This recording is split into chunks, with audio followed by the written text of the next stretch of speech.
vous le savez pour ceux qui étaient à la soirée à l'Université catholique, notre programme autour de 4 adjectifs que vous voyez apparaître sur l'écran, qui sont la métropole fabricante, la métropole attirante, la métropole apprenante et la métropole entraînante. Et vous voyez qu'on a figuré sur ces diapositives ces 4 adjectifs interconnectés les uns aux autres comme dans un puzzle, parce qu'effectivement, et vous le verrez, tout l'objectif c'est que ces 4 dimensions s'interconnectent au bénéfice d'un programme et d'une dynamique économique. Alors si on commence par la première thématique, celle de la métropole fabricante, le président le soulignait tout à l'heure, c'est évidemment la fabrique, c'est l'industrie, c'est conforter notre socle industriel. Ça reste évidemment une priorité fondamentale pour notre métropole. Ce n'est certes que 18% des actifs de l'aire urbaine lyonnaise qui sont dans l'industrie, mais si on inclut l'ensemble des emplois de sous-traitance, on peut considérer que près d'un tiers des actifs de l'aire urbaine lyonnaise travaillent pour l'industrie, et c'est évidemment important, et le président soulignait à quel point ce socle industriel il permettait évidemment de développer une dynamique tertiaire, puisque beaucoup des emplois de services sont associés à ce socle industriel. C'est David Kimmelfeld de souligner évidemment tout ce qui se joue à l'interface de ces grands secteurs d'excellence lyonnais. Vous savez qu'on a beaucoup développé nos 3 secteurs d'excellence, sciences de la vie, écotechnologie et numérique depuis 10 ans, et que, vous le souvenez du diagnostic de l'Opal, ça a porté ses fruits, puisque ces secteurs ont été créateurs d'emplois, créateurs de dynamique, et on a le sentiment qu'aujourd'hui, c'est beaucoup dans l'interface de ces 3 secteurs que se joue demain le développement de la métropole. Et puis David Kimmelfeld soulignait tout l'enjeu d'accompagner ceux qui fabriquent la ville, ceux qui font la métropole, tous les créateurs d'entreprises, des petites et moyennes entreprises, tous ceux qui finalement sont les créateurs d'emplois, puisque le diagnostic de l'Opal nous disait là encore que le solde positif que la métropole avait connu depuis 10 ans en matière d'emploi, elle était certes liée aux entreprises qui s'implantaient, certes liée aussi aux startups, mais majoritairement aux petites et moyennes entreprises qui grandissent, d'où l'importance de les accompagner, de leur donner les capacités à se développer et à grandir. Alors on a souhaité simplement illustrer par quelques projets, et les métropoles fréquentes, quelques nouveaux projets, puisque évidemment les journalistes qui sont ici nous disent mais qu'est-ce qu'il y a de nouveau dans ce programme? Alors, on est dans la continuité d'une stratégie qui marche, donc on ne bouleverse pas une stratégie de développement économique construite avec nos partenaires de Grand Lyon Esprit d'entreprise depuis 12 ans, mais on a voulu souligner quelques nouveaux projets qui sont déjà inscrits à la programmation pluriannuelle d'investissement des métropoles, ou qu'il s'agit de mettre en œuvre avec nos partenaires dans les années qui viennent. Alors,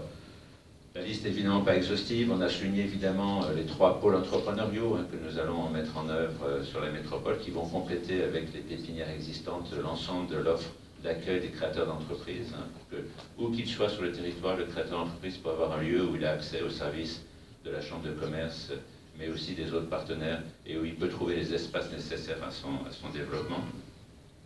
On a là aussi développé avec nos partenaires, notamment la chambre, un programme Pépite qui marche bien. Et on voudrait lui donner un peu plus de dimension et plus d'ampleur, parce que c'est effectivement le programme qui permet à ces entreprises de croissance de grandir. On n'a pas voulu rajouter une offre spécifique à l'international, puisque la Chambre de commerce est déjà positionnée sur ces sujets, la CGPM et le MEDEF ont pris l'initiative, mais de se dire peut-être qu'il manque, c'est ce que nous ont dit beaucoup de petites entreprises, on n'y voit pas encore tout à fait clair dans cette offre importante en matière de soutien international. Donc l'idée c'est la création d'un hub, d'une sorte de porte d'entrée numérique qui permet à la PME qui veut se développer à l'international de savoir à quelle porte frapper. C'est pour ce qui concerne les métropoles le fait qu'on va proposer un nouveau zonage au PLUH qui permettra effectivement de préserver les espaces industriels existants, de faire en sorte d'éviter qu'ils mutent dans du développement tertiaire, c'est de faire en sorte que les entreprises industrielles continuent de garder sur les métropoles des espaces pour leur développement. C'est tout l'enjeu de la deuxième phase de la métropole intelligente qui vous a été présentée récemment, la manière dont le numérique innerve l'ensemble des activités économiques de la métropole, et notamment les nouvelles compétences de la métropole liées notamment aux personnes âgées et à la santé. C'est le secteur des sciences de la vie qui reste malgré tout le secteur d'excellence de la métropole. C'est certainement celui où Lyon a la reconnaissance internationale la plus forte. Et c'est de se dire que ce secteur des sciences de la vie, très tourné aujourd'hui vers l'oncologie, vers le vaccin, vers les maladies infectieuses, on peut l'élargir au secteur du vivre en bonne santé, de lui donner une dimension un peu plus large. C'est les nouvelles filières, on y reviendra tout à l'heure, hein, tout ce qui tourne autour des objets connectés, de la sécurité, de la cybersécurité, hein, l'idée d'un pôle, d'un campus sécurité lyonnais. Évidemment, les initiatives en matière de clusters d'ingénierie urbaine industrielle qui existent déjà, portées par la Chambre de commerce. Et puis, bien sûr, le développement de nouvelles offres immobilières qui correspondent aux besoins de ces nouvelles entreprises, hein, qui émergent et qui souhaitent avoir des lieux favorables à l'innovation et à la créativité. Et c'est notamment l'objectif